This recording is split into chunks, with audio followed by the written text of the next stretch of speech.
नमस्कार. स्वागत आहे तुमचं आपल्या मराठी यूट्यूब चॅनल आरोग्य मित्रमध्ये आणि आपण ऐकतात विश्वास आरोग्यविषयी गप्पा फार्मसीसोबत. तर आज आपण बोलणार आहोत एक शांत आणि खूप महत्त्वाच्या अवयवाबद्दल, लिव्हर. म्हणजेच आपलं यकृत एक परिचय या विषयावर. बरं खरं सांगा लिव्हरबद्दल तुम्ही शेवटचा कधी विचार केला होता का? तो फारसा काही बोलत नाही, पण 500 पेक्षा जास्त कामं करतोय तो आपल्या शरीरात. आणि एकदा जर त्याला काही त्रास झाला ना, मग मात्र सगळं सिस्टमच बिघडून जातं. चला तर मग लिव्हरचं आरोग्य टिकवून ठेवायचं असेल तर आपण काय करायला हवं? कोणत्या सवयी टाळायला हव्यात? आणि काही त्रास झाला तर काय लक्षात घ्यायला हवं? चला सुरू करूया आजच्या या आपल्या लिव्हरवाली गप्पांना.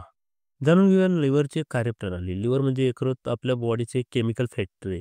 आपल्या शरीरात जवळ-जवळ 500 पेक्षा जास्त महत्त्वाची कामं हे आपलं लिव्हर करतं. एक मेटाबॉलिझमचं केंद्र आहे. म्हणजेच आपण जे खातो, पितो ती एनर्जीत बदलणं आणि शरीराला आवश्यक स्वरूपात पुरवणं, हे याचं काम. त्याचबरोबर लिव्हर हे डिटॉक्स सेंटर आहे. जेणेकरून शरीरात हानिकारक व विषारी पदार्थ असतील ते प्रोसेस करून ते बाहेर टाकतं. त्याचबरोबर ते एक एनर्जी स्टोअर हाऊस आहे. शरीराला गरज पडल्यास वापरण्यासाठी येणारं ग्लुकोज, व्हिटॅमिन, मिनरल हे साठवून ठेवतं. लिव्हर शिवाय शरीर आपलं काही तासापेक्षा जास्त जिवंतच राहू शकत नाही. लिव्हरचं मुख्य कार्य काय आहे तर पचनास मदत करतो. कसं तर ते बाईल ज्यूस ज्याला आपण पित्तरस म्हणतो, तयार करून तो चरबी पचवतो. त्याचबरोबर शरीर शुद्धीकरणामध्ये काय येतं, औषध, दारू, केमिकल, विष प्रोसेस करून सेफ स्वरूपात करतो.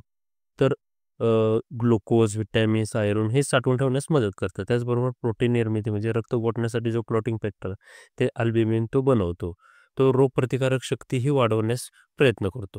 तर लिव्हरला होणारे सामान्य विकार काय-काय आहेत? जसं फॅटी लिव्हर म्हणलं जातं, की ते चरबी साठते. त्याचबरोबर हिपॅटायटिस जो व्हायरसमुळे होणारा संसर्गजन्य रोग आहे. सिरोसिस लिव्हरचं कायमस्वरूपीही नुकसान केलं जातं. त्याचबरोबर लिव्हर कॅन्सर. तर जाणून घेऊया हेपॅटायटिस. हेपॅटायटिस हा व्हायरसमुळे होणारा आजार आहे. त्याची लक्षणे आहेत की डोळा आणि त्वचा ही पिवळीसर होते. त्याला काही भागामध्ये पांडुरोग म्हटलं जातं. भूक न लागणं, उलटी, थकवा. दुसरा आहे सिरोसिस, लिव्हर सिरोसिस ज्याला म्हटलं जातं. जास्त मद्यपान करणं किंवा व्हायरस आणि चरबीमुळं ह्या लिव्हरच्या पेशी नष्ट होतात. याला सिरोसिस म्हणतात. त्याचं लक्षणं काय काय आहेत की पोट फुगणं, वजन कमी होणं, वारंवार थकवा जाणवणं. तिसरा आहे फॅटी लिव्हर. त्याचा चुकीचा आहार, व्यायामाचा अभाव, जास्त वजन यामुळे होतो. याची सुरुवातीला फारशी लक्षणं दिसून येत नाहीत. तिसरा आहे लिव्हर कॅन्सर ज्यामध्ये हिपॅटायटिस, सिरोसिस किंवा इतर कारणामुळे पण हा होऊ शकतो. याचं लक्षण आहेत की सतत थकवा जाणवणं, पोट दुखणं, वजन झपाट्यानं कमी होणं. हे जे प्रामुख्याने लक्षणं आहेत. तर त्याची कॉमन लक्षणं आहेत की थकवा, भूक न लागणं, मळमळ, उलट्या, पोट सुजणं, डोळा आणि त्वचा पिवळं पडणं, ज्याला जॉन्डिस म्हटलं जातं म्हणजे आपल्या भाषेत कावीळ. आपल्या निरोगी लिव्हरसाठी आपण काय-काय आहार घेतला पाहिजे? डू अँड डोंट्स आपण बघून घेऊया यामध्ये. ह्यामध्ये काय-काय करू नये? सर्वात महत्त्वाचं आहे दारू, अल्कोहोल. सर्वात मोठं नुकसान हे लिव्हरला करतं. त्याचबरोबर जास्त तेलकट, तळलेले पदार्थ, जास्त साखरयुक्त मिठाई, सोडा, पॅकेट्स किंवा पॅकेट ड्रिंक्स आले. फास्ट फूड आले, प्रोसेस फूड ज्याला आपण म्हणतो आणि डॉक्टरांच्या सल्ल्याशिवाय औषधं म्हणजे पेनकिलर आणि सप्लिमेंट्स जे आहेत, ते घेऊ नयेत. तर यामध्ये आपण काय-काय करू शकतो? फळभाज्या असतील, पूर्णधान्य, डाळी, कडधान्य, हिरव्या पालेभाज्या असतात, डिटॉक्सिफिकेशनसाठी मदत करतात. त्याचबरोबर पुरेसं पाणी पिणं, ज्यामध्ये शरीरातून टॉक्सिन्स बाहेर टाकले जातात. तर लिव्हरचं आरोग्य ओळखण्यासाठी कोणकोणत्या टेस्ट आहेत? तर पहिले आहे एल-एफ-टी टेस्ट म्हणजे लिव्हर फंक्शन टेस्ट ज्यामध्ये लिव्हरचे एन्झाईम तपासले जाते. त्याचबरोबर अल्ट्रासाउंड ॲब्डोमेन, फॅटी लिव्हर किंवा लिव्हरचे सूज ओळखण्यासाठी. तिसरा आहे फायब्रोस्कॅन, सिरोसिस आहे की नाही ते पाहण्यासाठी. आणि चौथी टेस्ट आहे ती ब्लड टेस्ट आहे ज्यामध्ये हिपॅटायटिस ए, बी, सीची तपासणी केली जाते. तर तुम्हाला प्रश्न पडला असेल लिव्हर कट झालं तर ते पुन्हा वाढतं का? तर उत्तर आहे हो.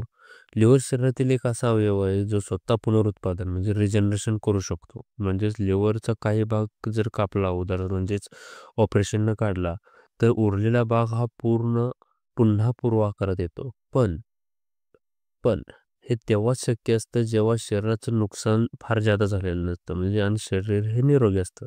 मद्यपान, हेपॅटायटिस, सिरोसिस, कॅन्सर, विषारी पदार्थाचं सेवन असे कोणतेही आजार नसतात. तर उदाहरण घ्यायचं झालं तर जर डॉक्टरांनी 70% लिव्हरचा भाग काढला, तर उरलेला 30% भाग हा काही आठवड्यात पूर्वाकारात येऊ शकतो. त्यासाठी काळजी काय घेतली पाहिजे? संतुलित आहार आलं, तेलकट, जंक फूड हे टाळलं पाहिजेत, अल्कोहोल टाळलं पाहिजे महत्त्वाचं. त्याचबरोबर नियमित व्यायाम असेल, डॉक्टरांच्या सल्ल्याशिवाय औषध घेऊ नये आणि हिपॅटायटिसचे लसीकरण. मित्रांनो, आता एकच सांगायचं आहे, आपल्या लिव्हरचा विचार आपण दररोज केला पाहिजे. म्हणजे नुसता विचार नाही, पण त्यासाठी आपल्या चांगल्या सवयी हव्यात. निरोगी लिव्हरसाठी योग्य आहार, जीवनशैली आणि वेळेवर तपासणी हे 3च मंत्र आहेत. लक्षात ठेवा, लिव्हर खराब झालं तर ते पुन्हा नीट काम करत नाही. म्हणून आपण आत्तापासूनच त्याची काळजी घेतली पाहिजे. हा व्हिडिओ तुम्हाला उपयोगी वाटला असेल, आवडला असेल किंवा तुमचे काही प्रश्न असतील, तर नक्की कमेंट करा. आपण एका एपिसोडमध्ये त्यावरती नक्की बोलू. आपण अशाच वेगवेगळ्या आरोग्याच्या सुलभ गप्पा अजून घेणार आहोत. त्यासाठी नक्की सबस्क्राईब करा. पुढच्या भागात भेटूच. तोपर्यंत हसत राहा, स्वतःची काळजी घ्या. कारण आरोग्य आहे तर सगळं आहे.